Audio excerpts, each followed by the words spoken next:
Welcome back for another week of What the Flag. Of course, I'm joined by the incredible Yaz, but in the USA, and Coach Kenny Bello.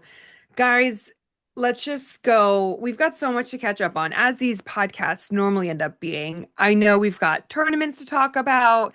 We've got the NAIA championships, which are coming up. I know we've got some other topics. Yes, you just had two things happened. You just had your first tackle game and a win, not to be a spoiler alert, but you also went and watched a flag game whilst you were in DC. Talk to the people. Are you converted? I'm absolutely converted. So I had no idea the type of league that I was going into. So the quarterback of DC, I'm staying with her at the moment, and she was like, "Oh, I coach on a Sunday." So the day after the game, we trot out to this field, and they play like it's almost like a hybrid version of flag and tackle. And it's the best thing I've ever seen. I was like, maybe like I won't ever retire. Maybe this is what I'll do. So it's like for anyone who hasn't seen it, because this was like news to me, they it's almost like a punt formation that they kind of line up in to like start the game. And then you have like your linemen have like partial contact, so they can like stop your rushes essentially. And you have three flags rather than two. They have special teams, like some of them were like flying horizontally through the air to take down some people when they were running. It was absolutely insane. It was so good. It was so fast paced as well. I was like, this is like the perfect sort of like transition either from tackle into flag or flag like into tackle. I was like, this is where I should live. This is where I should be. It was brilliant. It was so good. Was it 8 man, 9, 11? Like I know you do every format. So I think it was nine. I could be lying because I was so caught up in the like, wow, oh my god, oh my god. I didn't actually count how many men were actually on at any one time. But I think it was nine. The only reason I say that is because there were at least two receivers, there were three linemen, and then there was also the quarterback, and then there was still some more people on the field. So it must have been around like Estimated. quick Yeah. maths, Roughly. Good. Yeah. roughly. Literally. And then we had our Heir to the Throne camp in the Netherlands, which honestly, like it's one of the events that I look forward to so much because it's the camp before the actual tournament and it's so much about community. So you end up getting everybody together kind of beforehand. Sometimes you've got new people who've never played at Kingbowl before. Like it's women's only. So it's just kind of like our own fun community event. And then you've got some that play on mixed teams, you've got some that are on the girls' teams, and kind of everyone gets together and just has this really nice kind of vibe about them. But you're obviously there to get coached, get better, get a bit of a stretch in before, the next couple of days where there's just tons of football being played. Um, but like the jerseys look so dope, that kind of collaboration with Oakley. Two people won Oakley's, which was pretty special. And one was our very own Scottish Riley. So whoop whoop, getting that in as quarterback from Scotland, which was kind of cool to see. But like, you've got people from Slovenia. We had two girls there from China, and this was their first Kingbowl. And like for me, that's what's so special about it. Ken, what did you think about the day? Absolutely. No, it was cool because it's normally yeah, so throwing camps are kind of open for all, youth and adults, but piggybacking off the We Run the World, camps that we've done years previous, it's the same camp, just kind of like adding names to it. So we're just going to keep adding logos and brands and keep growing it, hopefully. But no, great experience. It's always fun. I hear some of the players talking about like shaking the travel rust off, so it's a way to like get in without and get ready for the weekend because it's a lot of games you end up playing in the King Bowl format. I want to say you can end up playing like 8 or 9 games, between 7 and 9 games across the weekend off the top of my head. So, but no, great fun. The sun was out shining, sky was blue, like not a cloud in the sky. Felt like being in LA again, but a lot closer to home without the jet lag. Um, just a great event over, and I know we're going to talk about King Bowl, but always have so much respect for Ilya, who hosts King Bowl and has always kind of kept that space clear for us and for women to come and be coached and to learn and to have some fun with it. So it was cool because after clinic, we went on to the Masters game, which I'm sad to say I kind of feel like it might be where I belong. Yeah, like in the same way that you know yeah, because yeah, the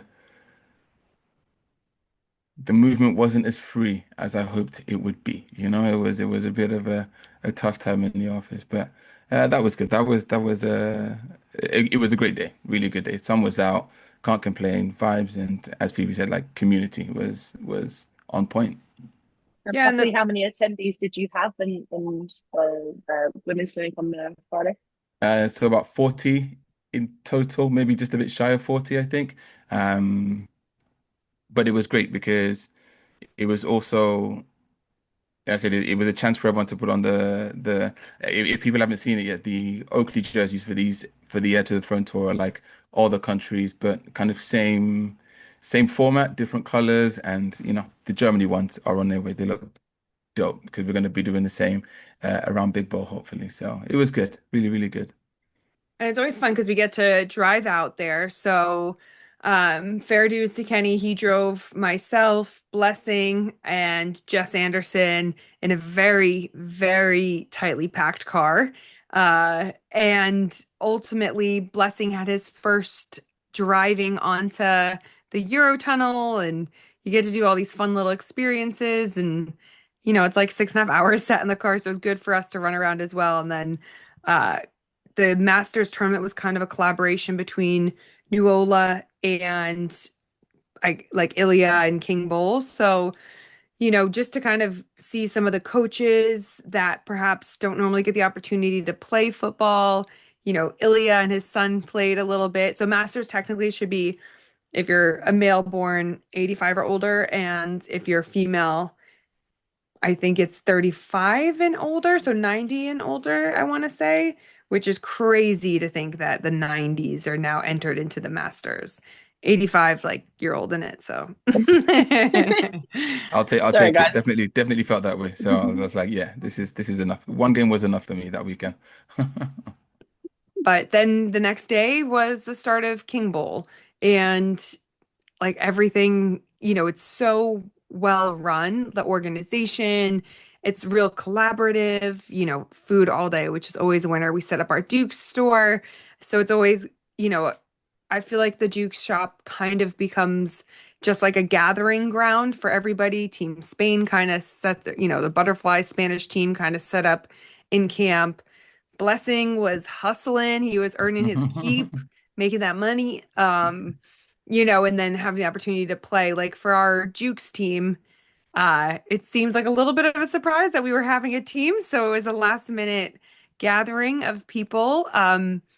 But great to have a mix of contact players, flag players, and, our young quarterback, Nika, was phenomenal. Really hadn't played flag in a while, just a teenager, and just stepped up really for us the whole tournament. Like the whole aim was to come in and just have fun. And, I think everyone kind of really embraced that, especially thinking that not everyone had ever played together. Absolutely. I think that's one of the joys of flag that you can kind of you can basically turn it into a big old pickup game, but on an international level, you know. Nika's 17 years old, and I think she's definitely one to keep an eye out for because um, I don't know, sneak preview, I guess. But the thing I always look for in QBs, quarterbacks especially, are like she would throw a full field touchdown. We had at different points we had great receivers. Jay, um, uh, we had some people sneak in as well. That wasn't really allowed, but we kind of snuck them in for a few games, just because we needed help. But we had Jess Anderson, we had Sarah from Spain. Mar will kill me if I don't say her name. But Nika would throw these touchdowns, and then you just walk up, just walk up the field like super casual. Then I don't really recall her throwing an interception all weekend, actually, to be honest. I'm trying to No. think. No, so I said one definitely to watch for the future, but to be surrounded by the kind of quality of receivers that she had around. So obviously Phoebe's there, Stacey, like it was a good group to have together. And then shouts to the two our two Swiss ladies who joined as well, Myra and I think it's Moira. I'm gonna get in trouble for not remember her name. It was really good fun, really, really good fun because I think to have two sides of it, right? I think to have it's 10 fields running constantly from 10 till 6 on day one and from like 9 till whenever the finals finish on day two. But there, touch wood, like hopefully it continues, but there aren't any fights, there aren't any big disruptions. The day runs mostly to time, so it's super well organized, but also everyone's there. And as much as it's competitive, and those that have been watching Blessings videos will see, it's like a lot of fun. It's about everyone getting together, the community coming together and just celebrating more than, actually it being super like we must win, we must win, we must win. So no, it's always a great time, and the dates are already out for next. Is the one thing I love about Kingbowl. Dates are already out for next year. I want to say it's 1st and 2nd of May, Correct. 2027. So book your. I think we've got Airbnb locked in already for for next Shout year. out We know the Martin in travel the arrangements, Netherlands. and That's we'll our get the boy. team. We'll get the team sorted with more notice this time. That'll be better. We also like I do love an Airbnb because then it's so convenient. But there was this place, this like it was called Asian Kitchen, right pretty much next door. And we'd driven by it, and I was like, the last Saturday night we were all so tired. And I was like, oh, we'll just see if they do takeout. And literally walked in and they had robots serving people, and it was like, nope, we are eating here. Luckily they said they don't do takeout anyways. But Yeah. it was an all you can eat buffet, but it is done via robots. So like you get to your table, you've got your little iPad essentially, and then you choose the food. So let's say the three of us are sat at a table together. So it says it lets like they whoever it is enters in that's a three-person table. So we each get to choose three items from the menu to order, and then we kind of like send it, not including like, drinks or sodas or whatever. And then it puts like a 15-minute timer on from the time that you send your items so that you don't like overeat and stuff or over order and not eat it all. So we were like 4 rounds, like waiting 15 minutes in between each. But then, like, by the end of it, I think all of us were bursting at the seams and like just ordered ribs, I think all 4 times. And she was like, they just keep getting better every single time. I don't think they could stop overeating. I think they tried to manage like the ordering situation, but it's inevitable because the food was actually like really, really good as well. So we had everything, lamb chocks, there was a sizzling steak plate, there was pancakes, yeah, it was a lot. But Yaz is locked in for next year. So yeah. we've got the 100%. house. We'll be sorted. It'll be great. And then I guess looking at the rest of the competition, uh, I think Ken, I'd be interested to hear what you have to say. But I think one of the things that I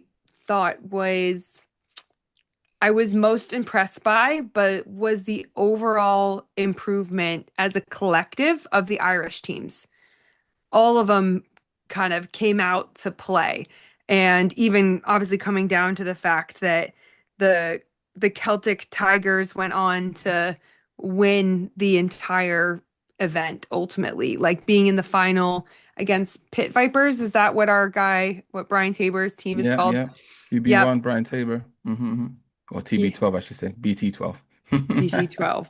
Yeah. So, and seeing just like, but women's as well. The Panthers were playing a great game. The Trojans, there were a lot of Irish teams, the Crack Addicts, uh, like just tons. And It's like, just to be clear, CRAIC, like what's the crack? There were just some they were just like, it was great to see so much Irish talent. And I met we met this incredible lady who is the mom of the quarterback, and I want to say she is 76, Mother 72, told me not to guess women's ages. She never told me, so I don't know. But but playing with her yeah, son, 72 fully years fully old, kitted, fully fully kitted. kitted, Incredible. Yeah. rushing. Like it was just, that's for me, that's like flag to a T. And we met another guy named Bart who lives in Ireland, and he's playing until he gets to the point where like his son can play with him, and I love all of that. Like Oh, and that's what flag should be. don't forget topless guy. We made a really great friend of the show, and I wish that we could also remember his name, but he never wore a shirt. He was very German.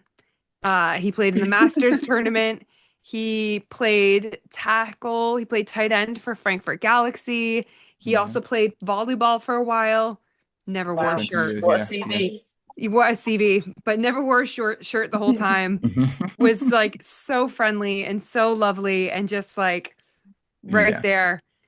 Could not I tell you think his name. So if you're listening, remind us your name because you are just the happy shirtless guy. I feel Happy like topless all guy. of these stories are like such a credit to what Kingbowl is and like the event that it is. Like the fact that not only are, your competitors so diverse from people with shirts to people without shirts, but like All even inclusive. like all inclusive, but even just like the ages of people, like a 17-year-old quarterback and then like a lady in her 70s, like, and so being able to play on like potentially on the same field is just like incredible. And I think it's so worth shouting out events like that for making flag so inclusive, because a lot of the time when these sports get really big and they get really good, it can be um maybe limiting is not the word, but you always tend to see like the best of the best. You don't always get to see everyone else like participating. But the fact at this level it has such a big stage, and like even the interactions on like posts and the social media account and the photos that they've been posting like from the event, it's absolutely been like amazing. It's really, really nice to see good content.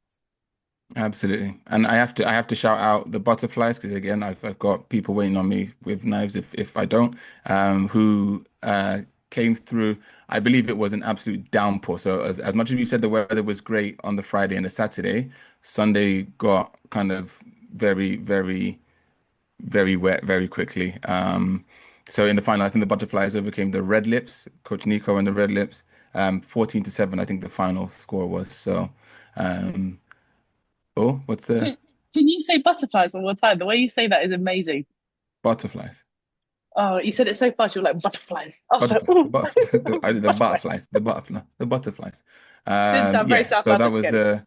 a good job. Alex, team Spain center, kind of led the butterflies team, and that was good. Look, you got me all cautious now. Butterflies, the butterflies, um, which is really cool to see because again, you have that kind of mix of some teams like are formally set up, some teams are a bit put together, and it's really player led, in what they do. So it was really good, really, really good.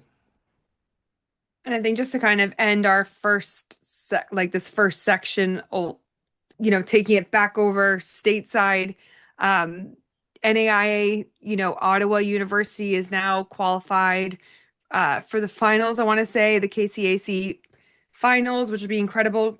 Olga representing for Team Spain, but they also unveiled their inaugural women's flag football All-American teams, which is like the first time they've done that.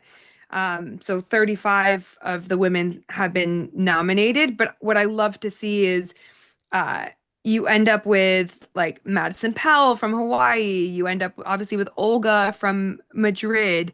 Um, of course, Chihiro Owada from Japan, Tatiana from Panama, Anna from Panama. Like, it was really cool to see how many internationals are now having, a pretty big presence in college football.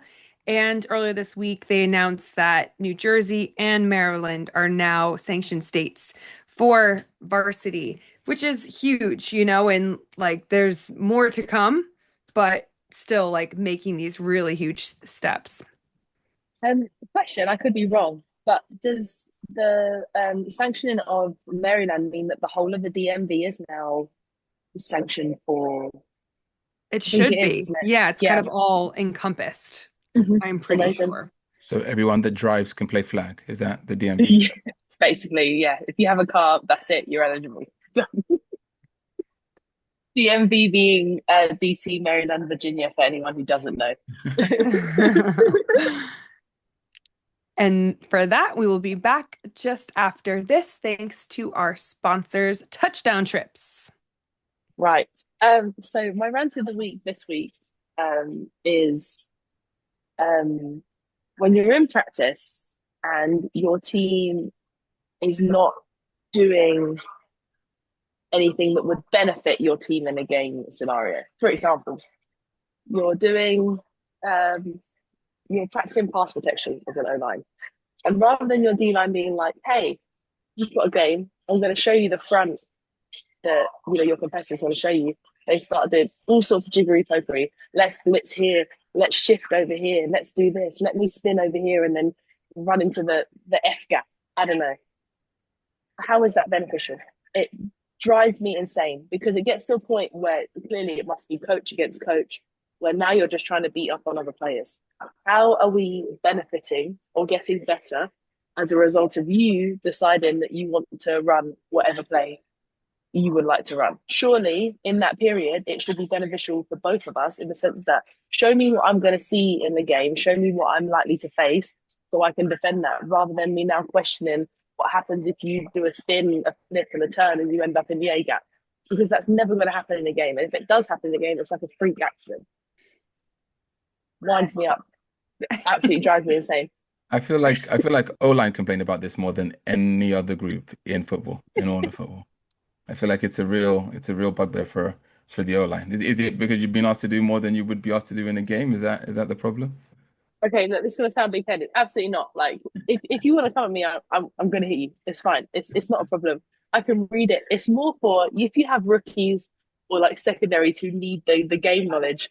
You're showing them something that they're never going to see, and now they're asking your coach like questions that they would never need the answer to. Like realistically, in a game, they're not going to shift from a forefront to a free front to an overload like before the snap happens. There is no way that is possible. If that happens, they're superhuman, and honestly, they deserve a sack. They deserve it. Like, take my quarterback. In fact, let her join your team. Like at this point, she's yours. Do you know what I mean? But if if it's for a training purpose, then surely the aim should both be to get better, not just for you to assert your authority onto another player because you want to hype yourself up So, before we go team. so I know this isn't a long segment, but I will use it to ask a question from a flag point of view, especially in national teams, because when you practice as a national team camp, predominantly you would have just the 12, 15, 16 players, but the offense would be the offense that you run and the defense would be the defense that you run, right? So when people scrimmage in those practices, do you run your own offense against your own defense, or do you plan parts of it in where your defense doesn't run their playbook, but they run a different playbook, and vice versa for the offense? So do you give each other looks? Question mark. You have to be a bit of both. I think you have to choose. You have to choose your timings correctly. I think it's beneficial for your first to go up against your first. I don't always necessarily agree with the idea that, especially if you've got quite a big drop off between your first and your secondary, that your Mm. first string anything is going up against your second string because they're not really getting a proper look. And I think in that sense, it could be beneficial that especially if your defense does bring something different or your offense does bring something different that maybe your defense hasn't seen, there is a benefit to having that controlled sort of like scrimmage with team on team where you're running your own um, playbook, and that's fine. But I do also think it has to be to the benefit of you all improving and you all getting better. It can't be just a case of let's go hell for leather and let's see who's best offense or defense because it's never an accurate picture. Because the odds of you facing someone that runs the offense with the exact same personnel and the exact same skill as you, or vice versa, on defense, is very, very slim. Like every team has their strengths, so there has to be a limit to how you use it, and it has to be used well in order to benefit the team and to benefit the players that are on that field. And if it's not going to do that, then it's not beneficial to anyone. That's huge. A fly just tried to get an insane close up on Hey, your. could you see? I was like, So go on, Phoebe.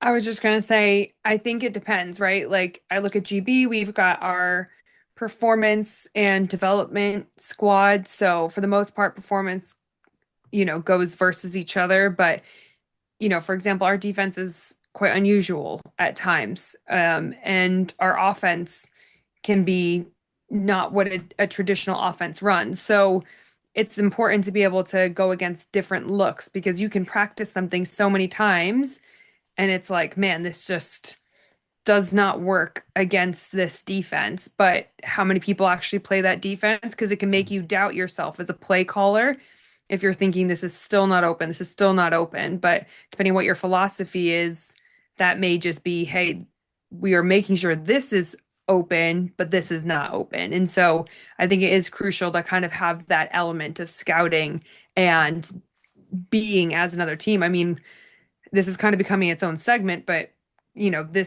this weekend, Kenny, and next weekend, you're going to have Team Mexico over in Spain. But yeah, it's going to be.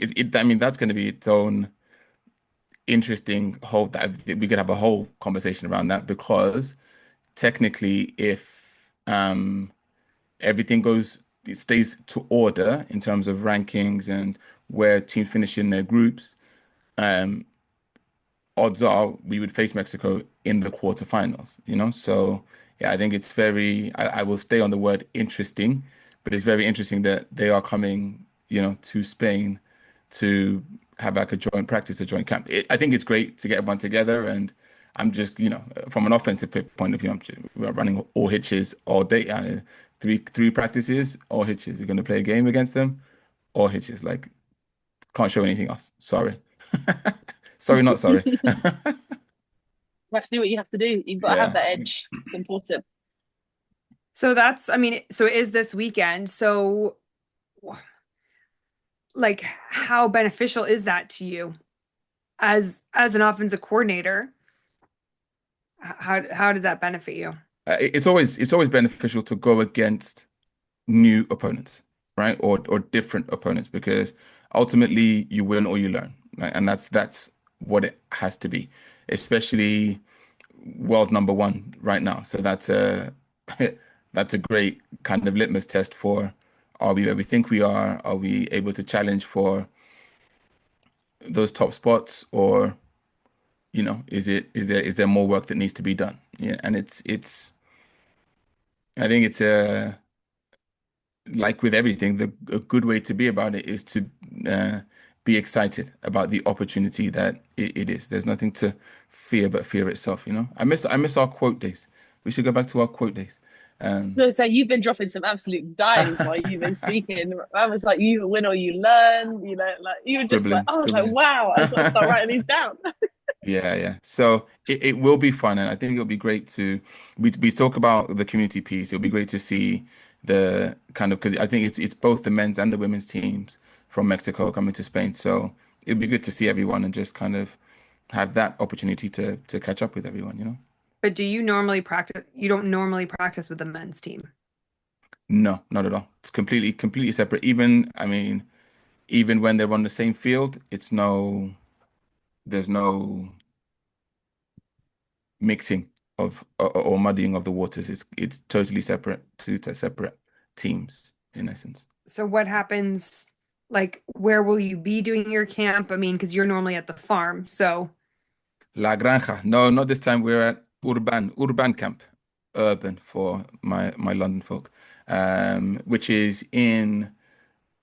I'm gonna push at this. I hope I'm right. It's kind of in the north of Madrid, so it's where actually the Black Demons normally practice and play those fields, and then our accommodation is what it is. But it'll be a good opportunity because I think looking at the Mexican schedule, they have time to go out and see Madrid and all the stuff that we won't do because we will be in the barracks. But it's a great opportunity, like I said, to get everyone together to experience different cultures. I don't know how different the Mexican and the Spanish cultures are, but I think that would be one of like the fun things to ask about, when once they have had a chance to experience it, just to see what they think, where everyone lands. So, and as this is kind of blended into just one massive segment, you said you had some questions for the group today. well, so yes, yes, yes. I think it's looking at so one of the things from Kingbowl that kind of was a recurring theme in conversations I had was around the number of women's players that there were. So as I said, like we struggled from a Duke standpoint to we didn't have. I think we had six maybe going in, and we were able to pull in like one more. I said we, on in all honesty, didn't know it was against the rules, so we were looking for people to help out and add in. But you're not allowed to have people from the same division play. So I think we did that for the first two games, and then I got told off. So it's like no, let's not upset the organizers. And so we played the rest of the weekend with seven players. Um, Quick side note, tried to recruit this. There's a 16-year-old German girl. I don't know what her name is. Tried to recruit her. She was playing for the mixed team, best player on the field. Like, and I don't say that lightly at all. Best player on the field. Her quarterback came off and said in the last game, like, she carried the team, and it makes sense. Like, I will find her name and we'll shout her out because we need to keep an eye on those young prospects as they come through. Um, but I'll get around to my question. Apologies. Sorry for taking so long. Big Bowl have released their schedule, their playing schedule, and we have, off the top of my head, I think there are eight groups of six teams in each of the kind of men's mixed division, call it that. And then the women's part of it is five teams in three groups of five teams. And the question is, there is definitely a big gap between the number of men playing and the number of women playing, right? So that being the case, obviously we know there's a lot of good work going on, whether from the NFL or from NGBs in terms of promoting girls and women's flag. Is it carrying through? Is it coming all the way through into what I would call domestic teams or domestic competitions? And if not, how? Because like that it's a big difference in the number of teams.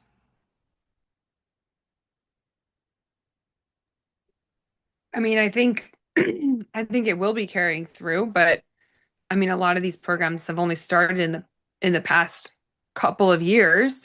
Um, I would say that some of the women play on the mixed teams as well. I think there's also an element around the World Championships this summer, and if you're not going with your national program camps are taking precedence. Like this past weekend, Austria, Germany, they all had camps this past weekend. You know, teams are kind of deciding which tournament is worthwhile for us to go and compete at. Is it Kingbowl, a Copenhagen Bowl, a Big Bowl, Capital Bowl, any of these like international, or are they flying elsewhere? Like again, Germany went out to Mexico. I think that all of these teams are in such unique positions. So I don't know how and I think there's still an element of like, is there a community kind of grassroots type of team? Um, I love University of Nottingham. I think that all their people are so lovely. They've never been a team that have come in to compete at like the elite level, but they love going away together and they love having that kind of fun time. And, I think everyone's got different reasons for wanting to go away. And it's also expensive, right? Like it's a lot to travel to another country and to pay for a weekend for a tournament. So I don't think it's ever just one reason. Um, but I think everyone's got different goals that they're trying to achieve, whether individually or with their domestic program or their national program. Yeah, massively. I think it's also indicative of a sport that is still very much in the growing stages. I think it's some of it could be signposting as well, just knowing like where to go and when. It's although it is growing, I think the top level is something that's very well advertised. So like the World Games is coming, when the continental tournaments are, you know that they're coming. I think for the smaller sort of lower level leagues, I think it's great that something like Kingbowl already has their dates out, but I think it's very much like a kind of, if you're already in that flag community or it's in your algorithm, it's something you know about. Otherwise, you have to go sort of out of your way to find it. It's not necessarily something that just pops up and you go, "Oh, that'd be great to go to." And I think you're right, Phoebe, in the sense that you say a limiting factor is definitely the fact that you'd have to travel for some of these. Like, as someone who is based in the UK, looking at that and you're going, "Oh, well, I potentially have to take 3 days off work to do that, or I have to find transport to get there. I have to find accommodation while I'm there. I've got to make sure that I'm actually part of a team that can facilitate me or field me. And then there's everything that leads up to it, like where do you train? Like signposting for training isn't always like I Training know for the you're flag? What? No, I'm joking, I'm yeah, joking. training, yeah, but like it's not always signposted that way. Like I know, I mean, like Terrell, those of you who don't know my husband, it's a good example. He's just recently started playing a league in St Albans, but they're just a like we turn up on a Sunday, we have a great time, and then we'll probably go for a beer after, and that's probably like your like social league, and it's great. But then you've got those sort of leagues, and they don't really progress anywhere. So where do those sort of leagues, I guess, sit in terms of when you're looking for recruitment? Like do you pop down to one of the local leagues and do you go actually? We need some people for Kingbowl. Do you can't see like hopping on a plane over to I think it's indicative of a sport that hasn't quite found maybe its path yet of how it gets people from here to here without necessarily them needing to be in the international route, if that makes sense. Yeah, and I think it's that kind of quote unquote conversion rate, in terms of, so, we mentioned the programs that are going on. I will forever shout out the Bears Girls League, Jets, Ravens were in, Nottingham this the past like couple of weeks back. And it's the same with a lot of the international the global market programs. Um, but it's I think it's bridging the gap between play, like where the game comes to you or where you go to the game, kind of to what you were saying. So, with the Bears coming in, like it's a schools program. You're kind of in school anyway, so it comes to you. But how do you manage that transition from it came to me to now I'm gonna go and find it. I'm gonna go and commit my time and my resources and my 3 days off work, some of my annual leave, some of my, bank holiday weekends, etc. to it, which is where because or I'm going to raise a controversial point, but I'm going to let you go first. Yes, I hope you're not controversial. Oh no, no, no, not a promise. But I was also going to say it's that actually that there's quite a big decision at that point when you decide whether like how seriously you're going to take a sport. Mhm. Like obviously the three of us are lucky to be in positions where we have played at high levels. So we got to a point where we made that decision where actually this wasn't just social for us. This was something that we really wanted to pursue and take seriously. And I think that's also something like in terms of pathways where people have to make that decision like how seriously am I going to take this? Like, do I want to just go down the social route? And if so, like, where does that lead me? Or do I want to take this more seriously? And if so, where does that lead me? Especially with a sport that now offers, like in some countries, pro leagues and, there's college pathways and like there's so much more in sort of that branch of opportunity on one side. Like, how seriously do you take it? And then where does that lead you? But I think also if you look at a lot of women players, a lot of them came from tackle. A lot of those athletes have. I know Jay and Stacy who play with us this weekend. They still play tackle, right? And flag becomes secondary. But also the leagues are now starting in Europe for tackle football. At the end of May, we've got Great Britain versus Germany in the UK competing. And so you're limiting the people you're pulling from. Whereas I think on the men's side, you don't necessarily have tackle players that are playing flag. They might have at one point, but a lot, I think about the Hey Hyenas. A lot of those are like young kids we've watched growing up and playing flag and they've had access to the sport. So I think it's also two different like timelines and stories ultimately. But you were going Well, to say.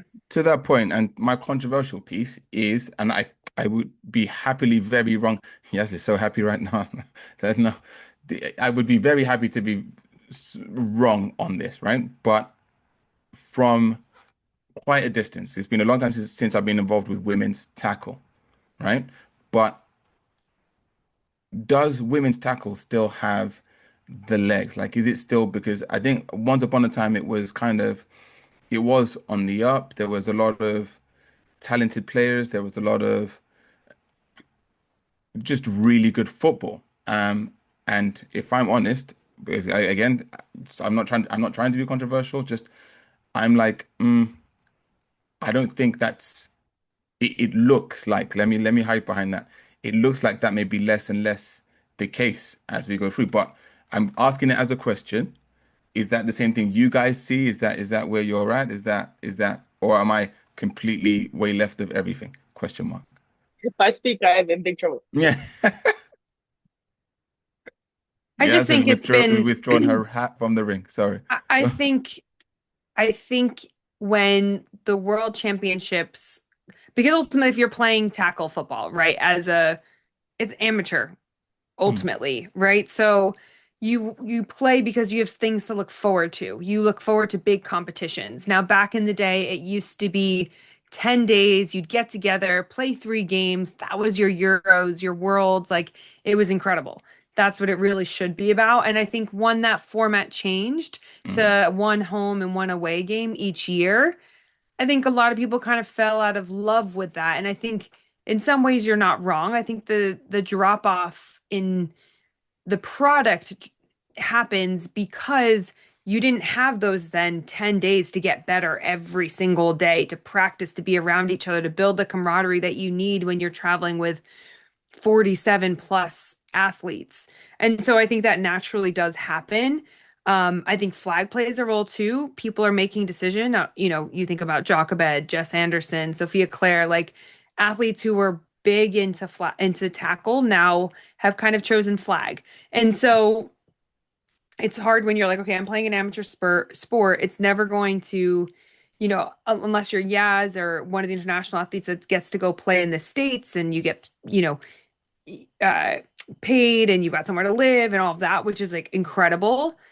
But realistically, like otherwise, you have to think, well, what are my goals in this sport? And would I rather just kind of continue doing it because I love it? And like, I'm speaking as someone who totally misses playing tackle football, right? Like, that has been my entire being for the past 12 years. And I love every minute of it. I miss everything about it.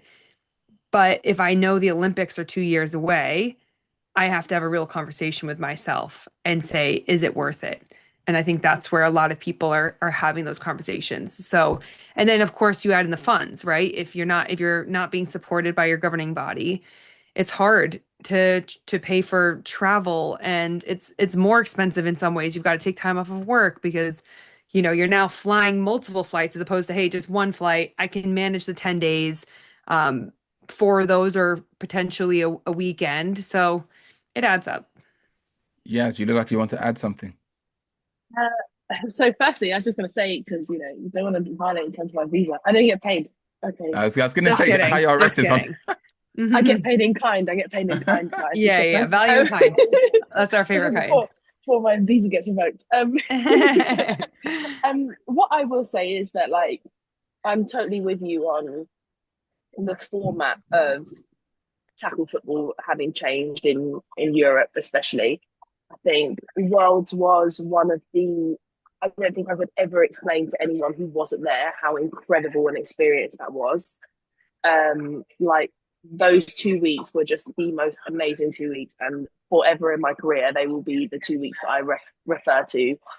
When like everything, the pressure of it was like being in a pressure cooker for 14 days with people who on day one you were basically like, okay, I guess we kind of know each other, to like leaving on day 14 and feeling like crying when you were leaving everyone in the airport. Like I think our Agreed. goodbyes to everyone were like an hour because no one wanted to leave the luggage conveyor belt because everyone was like, oh, it means it's over. Like, and I don't think you could ever replicate that experience, replicate the team that was part of that experience, or just like the whole organization of that tournament. Like I think it was easily one of the best.